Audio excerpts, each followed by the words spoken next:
Cheryl graduated from LSU, lives in Korea or Korea, depending on where you're from. And she's delighted to speak with us today. So Cheryl, thank you very much.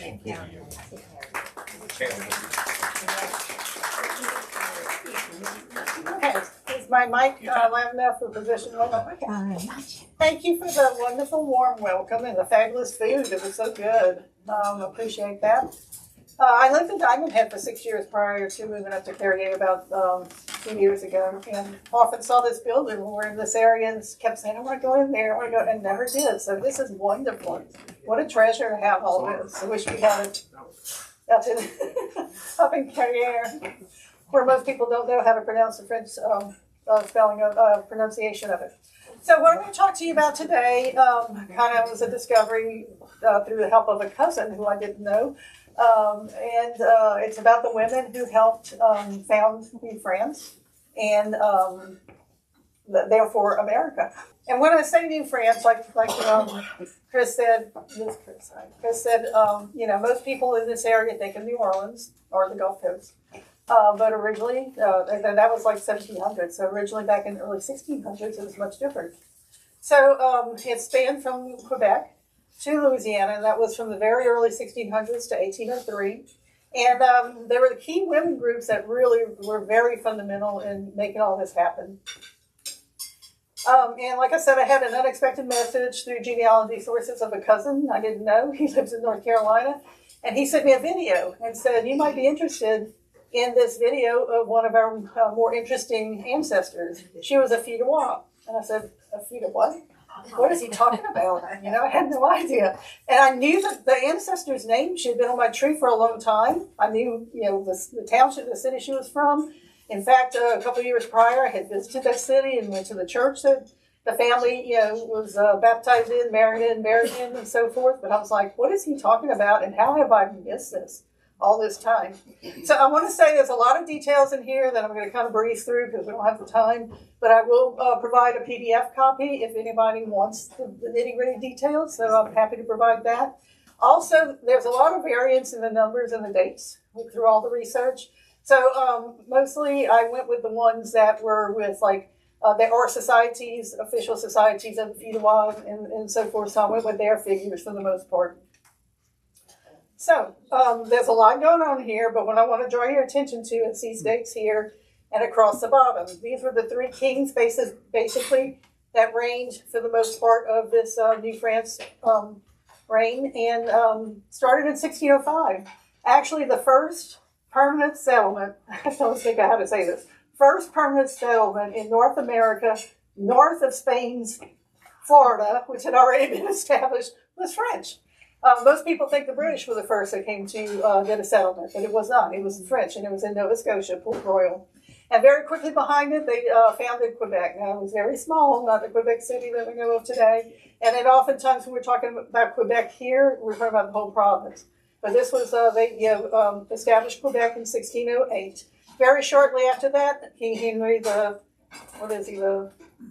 get all my kings mixed up, the fourth, passed away, and his son Louis the 13th picked up the reign, and basically he inherited this new wilderness that it was like, what in the world do we do with this? And they were bringing over soldiers, of course, to protect the forts and build forts, and build a settlement, and farmers and tradesmen, all the things you need to make to make it go. But primarily, it was a fur trading settlement. And that's what they had been interested in, was because it was very, very lucrative. And they were really not particularly interested in establishing a colony at that point. They just really wanted the money. They needed it back in France for a number of reasons, mostly war. The whole reign of King Louis the 13th was under war. He was fighting one war after another, and that just continued. And so what happened was these merchants and the church that had already moved to New France said, we got to do something. I mean, we got these men, they're running the woods, they're hooking up with the indigenous women. We're losing our Christianity. We're not growing, and at that time, the Crown wasn't willing to do anything about it. So they started individually recruiting women. And this was by the merchants and the landowners. And they said, we have men over here. Most of them were on three-year contracts to work the land. Some of them lasted the 3 years. Some of them went AWOL before the 3 years. But a lot of them that lasted the 3 years went back to France. They were like, I've had it. They were constantly on the Indian attacks and so forth. It was just very, very rough going there. And so they started recruiting these women, and that's the first group we're going to talk about is the Filles Mariées. And then when you think about it, I was talking about some of the stuff that was happening in France. They were the population was basically rural peasants, and they were carrying the weight of the nation. They had to give 50% of their crops to their landlords, at least 50. It was usually more, and they also had to pay taxes to the state and tithes to the church. If their crops were not good one year, they were really up the creek. And you've seen movies about this. You've seen documentaries. I mean, in Britain and in France, all throughout Europe, the same thing happened. And so it was, that's why a lot of the young men said, hey, new world, new opportunity. Let's go to New France. We can get land. We can farm. We can build our own way, So they went. But the recruiting of the Filles Mariées, and it literally in French means girls to marry, started in 1634. And as I said, they were recruited individually. About 57% were from rural areas. Most of them were orphans and widows, which there were a lot of orphans and widows given the conditions there with all the wars and the famines and the plagues. And it was just very, very rough living conditions. They were mostly around the age of 22, and they departed from port cities like La Rochelle and Dieppe. La Rochelle's on the west coast, and Dieppe is in Normandy up on the north coast. They recruited from those areas for a couple of reasons, main reasons. A lot of the men that had gone over already were from these same rural areas, so they would kind of have something in common. And then the other thing was these people in these areas that they recruited, the women, lived close. It was easy to get them to the port, so it wasn't a great expense. Or it didn't take a lot of convincing to, hey, come down to the port, So they had a minimum of a 6-week voyage. Some of them were longer. They ran into rough weather and all kinds of difficulties. And in the ship, you can see the ship back here, just kind of a replica of it there. By the way, I had fun with AI on these images throughout this presentation. So anyway, they traveled with other passengers, with crew, with animals. There were no horses. There were not the animals that we have today here. They would have to bring all that over from Europe. The water reserves, food, cannons, guns, everything. So many of them died en route, unfortunately. And it was just estimated to be 262 young ladies that actually married, made it to the New World and to New France and married over a 28-year period of time. So you can see it wasn't a whole lot. I mean, there were still other immigrants coming too, but the ones that were called the Filles Mariées were identified as being recruited by merchants and by the church and provided housing when they came and were to marry. They often worked in service of whoever recruited them while they were figuring out who they were going to marry.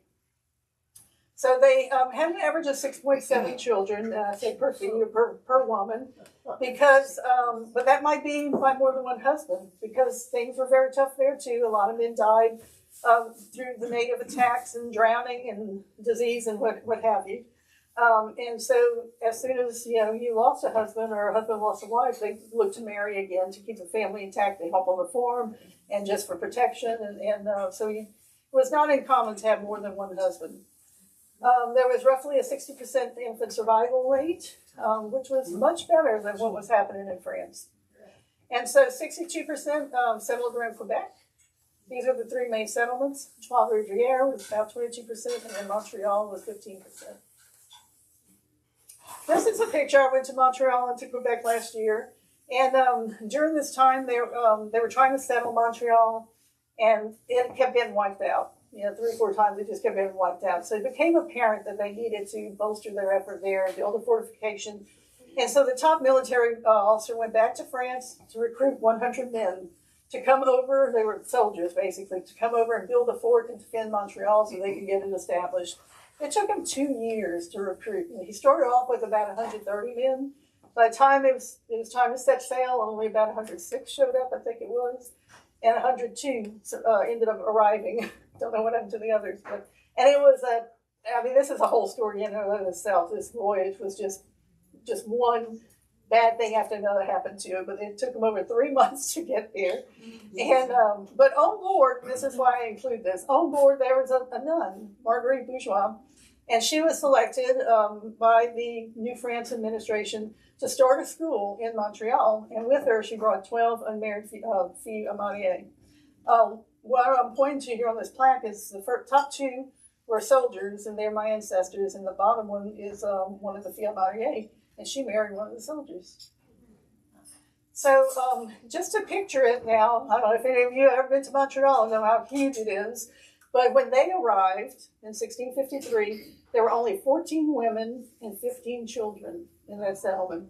So essentially those 12 women almost doubled the women population. It's kind of hard to imagine.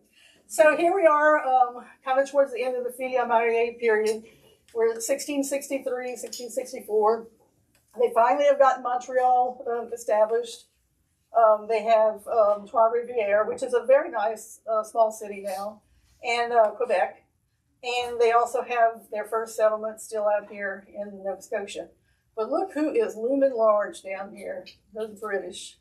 And I have English background too, so on my mom's side. But so, let's see from here. Yeah, and at that time, the British outnumbered the French colonists 20-1. So, yeah, you can kind of, you know what happened, but you can kind of feel it coming, you know. So now we're into Louis XIV, okay? So he inherits all of this, and he actually inherited the crown when he was 4 years old. So of course he couldn't rule, so he had a regent, and again, they weren't particularly interested in what was going on as far as the settlements and all. They just wanted the money coming in.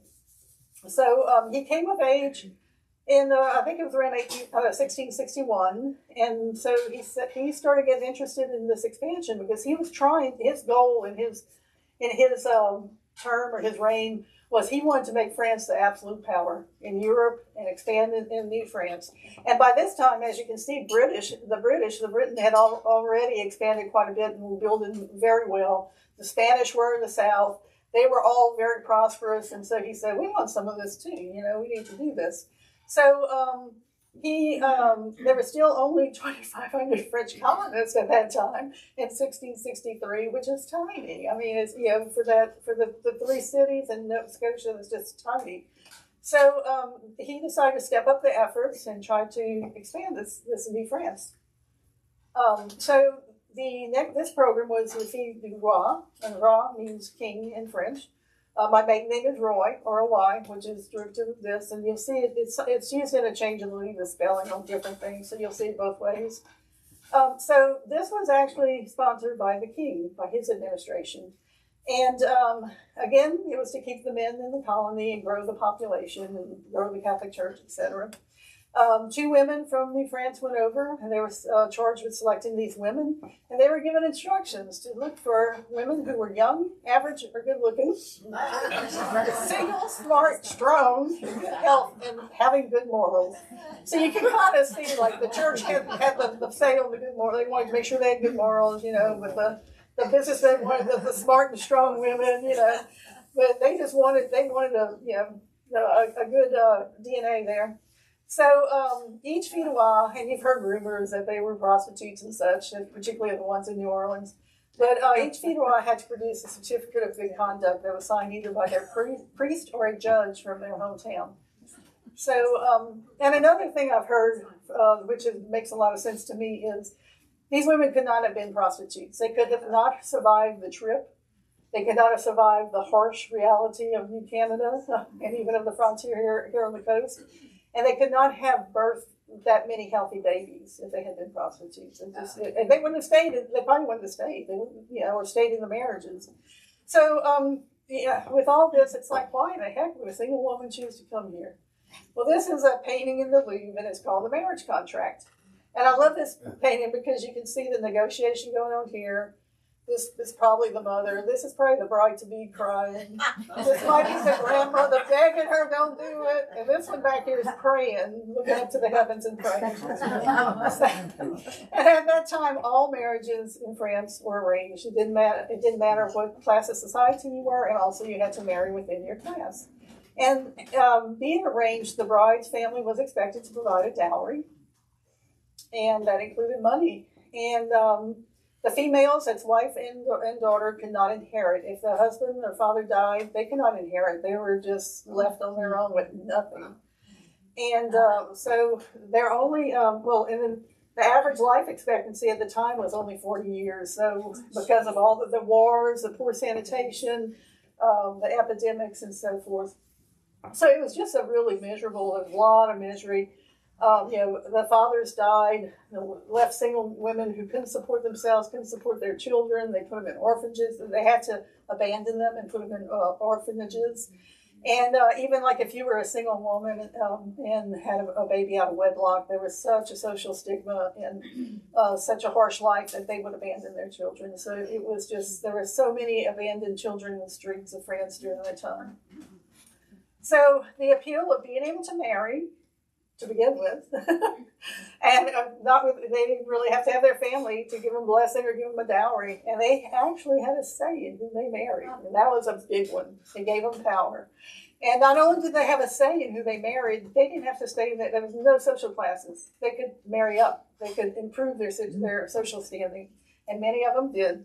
So along with being able to marry and the hope of building a family, which they would have had none of that in France, they could own land, they could own businesses, and creating a better life was very attractive. So this is the journey. This is a ship, and this is an AI image of a ship called the Saint Jean Baptiste. And one of my ancestors, I'm going to introduce her in a while, actually came across on this ship. And they were given these little caskets or trunks, and in it was the items in the dowry that the king, the crown, the royal crown supplied, all the necessary things that a woman needs: sewing needles, thread, scissors, 2 knives, a lace collar, a couple of bonnets, a pair of shoes, socks. That was basically kind of it. And that was but it was far more than what they had in France. It was like, oh wow, they've given us this. And then also they had a dowry that was promised to them when they signed a marriage contract. So again, it was about 6 weeks. The ships again were very crowded, same situation as it was before. So it was not very hygienic. They slept in the hold of the down here, and that's also where like the cannons were being transported, where the animals were. They were in hammocks that were slung, and they were close together, so there wasn't a lot of air circulation, so it was pretty nasty. And it was not very hygienic, and there was a lot of seasickness, so I imagine they were happy when they reached their destination. About 10% of them died. And then they get to New France, and this is what they see. My husband was looking at this, he was like, put me back on the ship. And so, it was a frontier. Land had to be cleared, homes had to be built. So, when they initially got off the ship, they were housed in dormitory-style housing and in respectable households.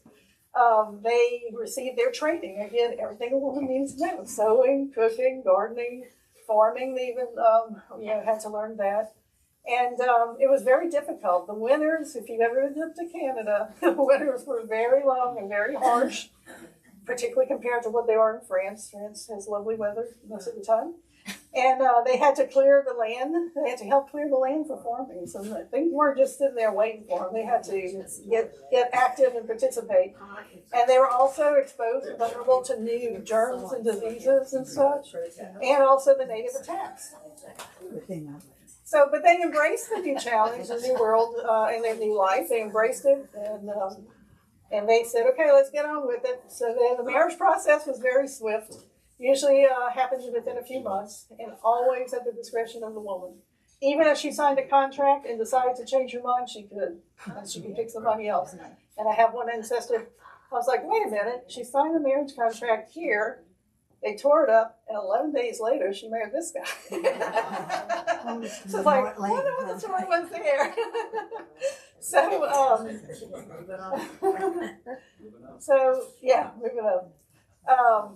Oh, what was I going to say? When they're doing, it was explained to me in Montreal. I went to one of the we'll see the picture of it later. One of it's a home, it's a museum now of actually where some stayed. And they said it was a lot like speed dating. They would sit at it was like in the evening, the men would line up. They were always chaperoned. They'd come in, sit across the table. The woman interviewed the man, asked all the questions. And what do you think the first question was that they asked? How much money do you have? Nope. That would have been my first question. No, that didn't really matter. They asked one that was more telling. Do you have a home already built? A house already built? They wanted shelter. They wanted to know that man was ambitious and industrious enough to get that home built. Smart women, huh?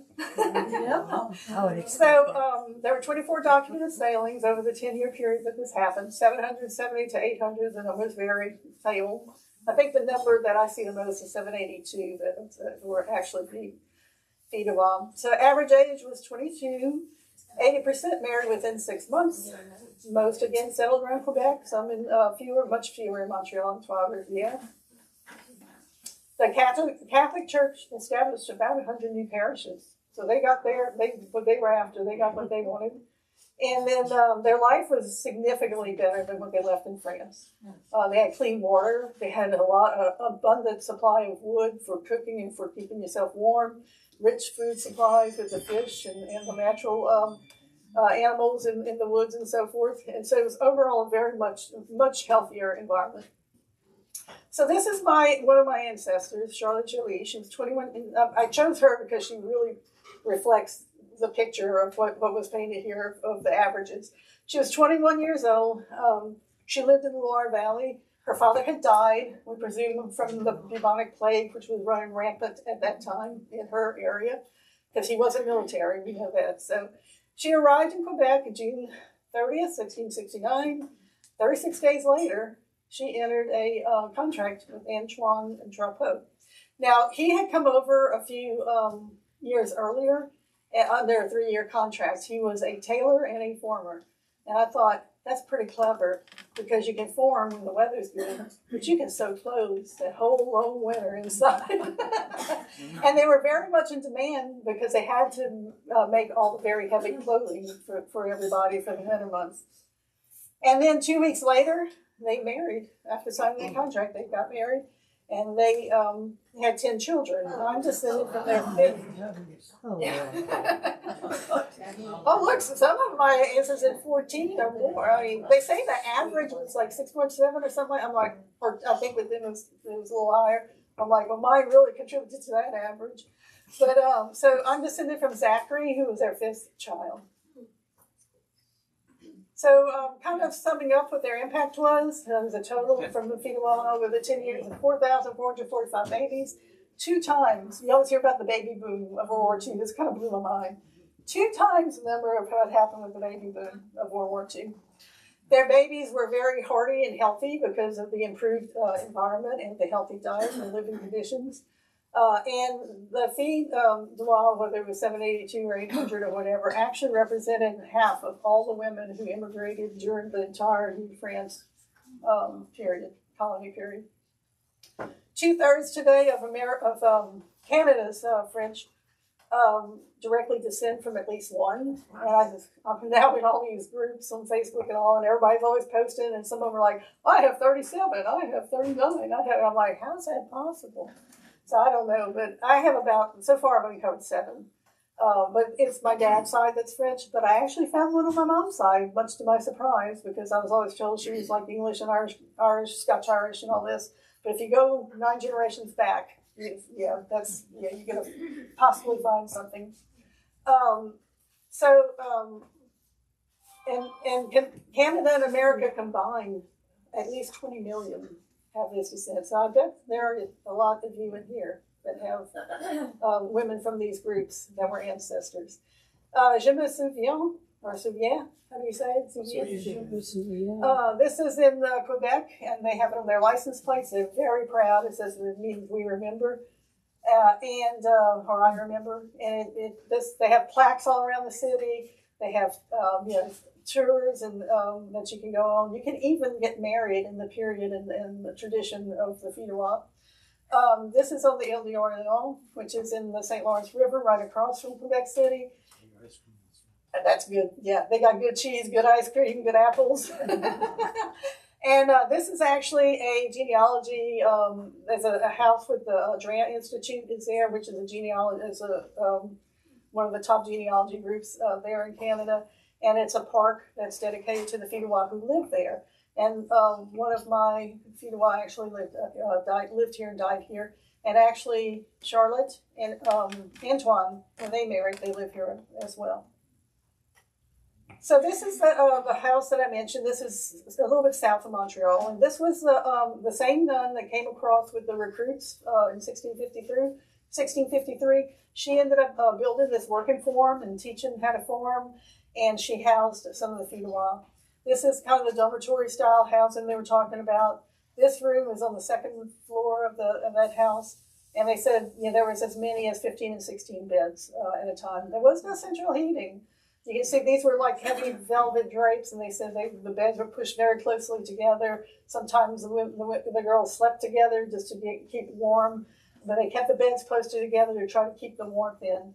And in the attic, you have all the stuff that they need, and the spinning looms to make their fabric and such. And basically, these two big rooms were the downstairs, and this one up here is where they they had the courting happened there, and a lot of public things happened there. I think church also happened there. Here was like the kitchen and where they ate and did sewing and things. So this is just a graph to really drive home the point of how this increased. You can see at the beginning of Quebec here, what was there, 28 was the population. That's crazy. Then here you have the Filles Mariées, and they helped, but it just wasn't quite enough. But once you got the Fidois in there, and at the end of it was in 73, so by the time the last ones came in and had their babies, you can really see how it started having their babies, how it jumped up. And they just kind of built, more and more babies, more and more Fidois, so it built up. They only did it for 10 years. The king only sponsored it for 10 years because he was broke and he said it was too expensive. He couldn't keep going with it. But it had achieved what they wanted. And most historians just, praise them with all kind of accolades, being the catalyst for the population explosion, the pivotal factor, prevented the collapse of the colony, secured French culture. You can't argue with any of these, really. And being the single most important factor in the survival and expansion of New France. But, as we know, history is a chain reaction, right? And every chapter is basically set up by what happened before. So there are also your historians who praise the Filles Mariées, or the earlier group, as that they are the essential founding mothers, because without them, it was likely the settlements would have collapsed before the Fidois ever got there. So, and the consequences of that was the settlements would have stayed small trading posts. The British would have come in much earlier and claimed the land. There would have been no generational growth to support the settlements. So these were really the pioneers, and I hear this a lot in like the things that I read and podcasts and stuff. These were the true pioneers and true brave women, came on their own and really established the first forms, established a social structure, and they gave birth to that first hardy generation to build on. So here we kind of are at the end of the Fidois, and Louis the 14th said, "Let's keep going, guys." So you can see here the blue is French. You can see their presence here. Just down the east coast is, of course, the British, and the orange is Spain. And you can see kind of the track of the blue that's going down the Mississippi. They started setting up settlements and forts there, and they came down here. Whoops, didn't mean to do that. Sorry about that. So they claimed to the territory of Louisiana in 1682, and they claimed everything along the Mississippi and everything, all the lands along the Mississippi and everything, and drained into it, which they didn't know how vast that was, but they knew, having gone down the Mississippi, there were a lot of other rivers feeding into it, so they knew it had to be a lot of land. So they said, we're going to claim it all. And then by 1699, they did the first expedition here to the Biloxi area. And in 1702, they established the settlement in Mobile. So there were really first two outposts, Mobile and Dauphin Island, and Old Biloxi, which is now the Ocean Springs area. And we talk about Gulf Coast and New Orleans, but it was considered by them as one region because each town had a purpose. Mobile was set up, it was a strategic outpost protecting them against the Spanish. Pascagoula was like where they raised the cattle and a lot of food and stuff. So every place had its purpose. So it's collective. It's not, I don't want New Orleans to get all the glory. So this is again AI. Have them do a picture of who else but Charlotte Jolie and Antoine Drapeau's son, my ancestor Zachary, when he came to Mobile. He was in the army, and he was one of the, that's who they chose, was these rugged, this new generation of Canadians who had lived in the frontier there, settled in, formed, and they knew what they were doing, and they weren't afraid to do it. So they came down from Quebec to the Mississippi Gulf Coast. And I didn't realize when I started kind of researching all this and putting it together how closely related Quebec and Canada were to the Gulf Coast and New Orleans. So actually, the French government or administration repeatedly used the officers, soldiers, administrators, and clergy from Canada because Canada was a lot closer, and they knew their way down through the rivers and stuff to get there. And so, and I was happy to see y'all provided me prompts here. Back there they have the Lemoyne brothers, okay, who were Bienville and Iberville.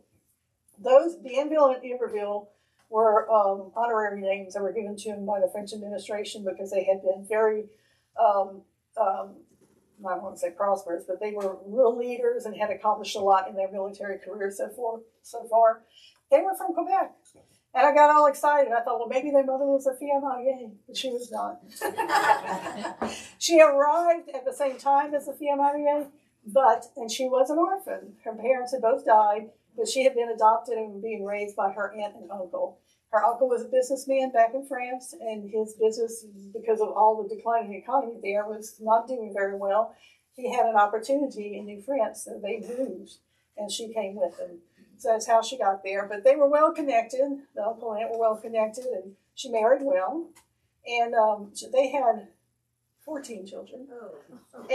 And D'Iberville and de Bienville were not the only one with done names. There were like 3 or 4 of the brothers that had also been honored with these names, but they were up on the East Coast doing things. So they were born in Montreal. And as you know, Iberville or Iberville founded Biloxi and Mobile, and Bienville founded New Orleans. So they first did Mobile, and then Biloxi, and then around this area, and it was all to establish a network to build a capital. And they selected the site on the river, which was New Orleans. Okay, so that's kind of how the progression went.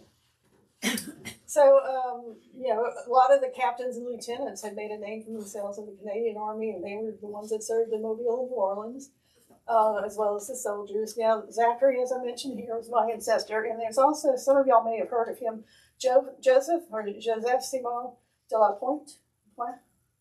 Anybody know who that is? Pascagoula. His family still has a home there that was built in the 1700s. It's now a museum, and it's the oldest in the whole Mississippi Valley. So I was like, wow, I wanted to see this. It's a field trip. So, and then these officers and soldiers married and pretty much stayed here and had families. The priests and missionaries and the Ursuline nuns also came from Quebec and down to Mobile, New Orleans. The first governor, Cadillac, was born in Quebec. And even Etienne de Bourret, who was born in Mobile to a Canadian father, was the one that revolutionized the sugar industry in Louisiana, which we know how big that was. But history repeats itself, right? So you have these men, all these soldiers, these farmers, in these new settlements on the Gulf Coast. And again, the Catholic Church was saying they're going into the woods and marrying these indigenous women. And we don't see them. They come out every now and then. And so their fear was they were losing them. They were losing their loyalty not only to the church, but to France.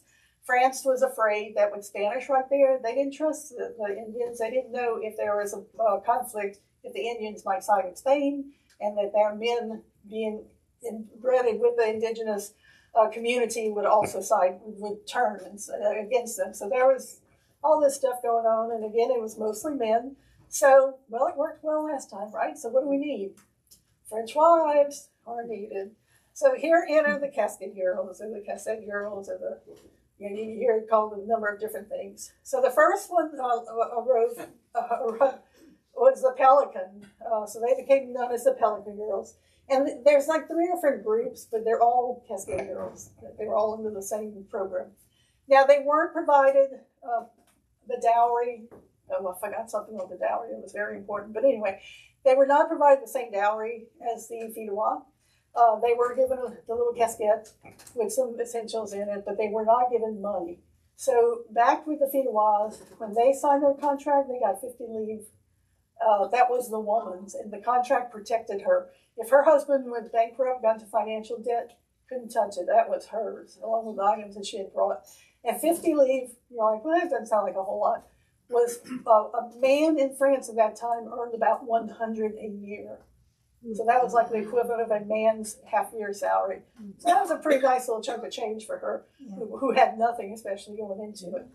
So the first group was only 23 girls, and they were the Pelican Girls that arrived in the Dauphin Island area. And theirs was long. It was a 10-month journey. They stopped in Haiti and in Havana. I forgot if they were dropping off supplies or picking up supplies. There was reasons they stopped there. But there was yellow fever there, so a lot of them got ill with yellow fever and died. And they also brought yellow fever to the coast. So, surprise, we're here, but so is yellow fever. So then the next one was the Lamartine, who arrived in New Orleans. And this one in particular is the one that you hear about the prostitutes and this and the other. And that stems from, there was actually a list created of orphan girls in a facility in Paris. There were 4 different sections there. It was a correctional and orphanage. And there was a section that were prostitutes. There was a section that were hardened criminals. But the ones, mostly, anyway, I'm going to say, there probably were some that slipped in. But by and large, they were, and some of them were there either because they were orphaned or they were falsely, they were arrested. Like at the time, if your father said, I've had enough of you, I'm sending you there, he would pay 100, whatever it was, and pay for her to take his troubles away. So there is a podcast, and I'll have that information for y'all if you want it. It's a fabulous podcast by a genealogist who happened upon the list when she was doing research in Paris. So, and found out all this stuff. So 132 women or girls were on the list. Some say 96 sailed, but only 62 survived. And again, we know that the Lamartine is documented. It set sail in 1719, arrived in New Orleans in 1720. But there's accounts of Cassette Girls coming to New Orleans in 1728. But there's never, ever, and I have searched long and hard, can't find a ship name, can't find a passenger list or anything else about it. So I don't know. Maybe there was, maybe there wasn't, I don't know. So 1721, there were 88 girls that arrived in Biloxi, and that was on the ship La Baleine, which y'all have heard a lot here. I think recently there's been a lot of, the association has done a lot about it. Baleine means whale in French, and so they were nicknamed the Brides of Baleine. Everything had to have a nickname, in French. So total, from these numbers, I get 173 total. So it was nowhere near the number of the Fidois, but still it was substantial enough to get things going. So they helped solidify the French presence on the Gulf Coast, and they shifted again the male dynamic. They started having families. They shaped the early French society and culture, and there's still a lot of family lines in this area from these ladies. And y'all recognize some of these names: Landis, Cosfave, Moran, Weiss, Bosarge. I didn't know that one. La Fontaine. And these are just some. There's a lot more, and I know I've missed a lot of them. And there's a little, through the years, there have been nods to the Cassette Girls. This is a 1968 Biloxi Mardi Gras doubloon in their honor. There's a marker at the Biloxi Lighthouse. And this is the podcast. I mentioned that if you're interested in this, I encourage you to listen to it. There's some others too that are really good. So here we are with the timeline, the full timeline here of the Cassette Girls arriving. And this is what France looked like in North America. I'm like, what happened? But we know what happened. I'm not going to get into all that. It's just way too long. But the interesting thing to me about these women's groups and what has happened through history, you had all these French wars that led up to higher taxes, poverty, a lot of orphans. So here you have the French orphan girls sail across the Atlantic, the filles mariées and the filles de roi. And they become the Canadian pioneers and settlers and the founding mothers. Their husbands and family help establish and build Canada's foundation and culture. Their sons, and along with the help of more French women, the Cassette Girls helped build the Gulf Coast in New Orleans. And then Mississippi and Louisiana land concessions were formed. Once they had New Orleans settled, they started granting land concessions up the river, along the river, and that's how so many of your towns formed. And they still exist today. Where I'm from in central Louisiana, it's the northernmost Cajun parish in Louisiana. There's a little town named Bourdalouville, and one of the Cassette Girls who came to New Orleans married a Bourdaloue, and he later died. He was with the Indies Company or whatever, and he later died, and she moved up there and settled there. I guess she had some of her family with her, and she remarried, had more children. But that town she founded, it's named for her. I was like, what do you know? It's a very small town, but anyway, it still stands today. And so the legacy of all these women is that the French population of North Louisiana today largely descends from these groups. So you have the Canadian Quebec, the province, which is still very strongly French, the Gulf Coast, Louisiana, New York, and a lot of northern New England too. The French-American genealogy group is in Rhode Island. And when I first saw that, I was like, what? It seems like it'd be down here, but anyway. Their part in all of it, they preserve the French language, the culture, the foods, and the music. Can you imagine what our life would be like if they hadn't been around? We would not have had jambalaya today. I mean, it's little things, you know. So also their hospitals and schools that they founded continue to operate in some areas, or they've impacted, had a lasting impact. And then their stories, above all, to me, are inspirational. They illustrate hope, the courage, the fortitude, the ability to adapt, and their resilience, and even a good sense of adventure. And so this is, at the height of it all, this is what France looked like. And these were the states that were encompassed in this area, the states that we know today that were encompassed in these are cities that were all started as French forts, little bitty wooden forts. New Orleans, Chicago, Detroit, Pittsburgh, St. Louis, Green Bay, Little Rock, Mobile, Natchez, and others, but those are some of the more prominent. And they all grew up to be what the cities that we know today. And with that, I thank you.